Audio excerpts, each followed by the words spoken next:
All right, so now that you've reduced the heel, so you've made each row one shorter along the sides, and then we've added these here on the corners, you can kind of see that.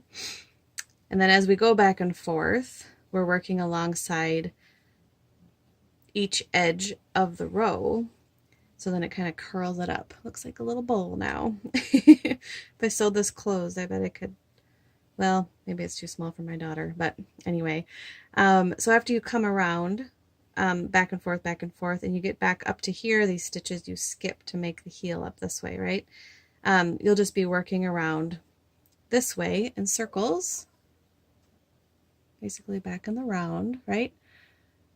To make the leg of your sock or slipper. So of course on this part you could just keep going round and round. You can see it's a little bit bigger, so in some patterns I'll have you reduce some stitches here in the corners. I'm sorry, my head was in the way. Oh, it's not really focused on my yarn, is it? There we go. Here and here, where everything kind of came together on these two sides, just to pinch it up a little more so it's not so big.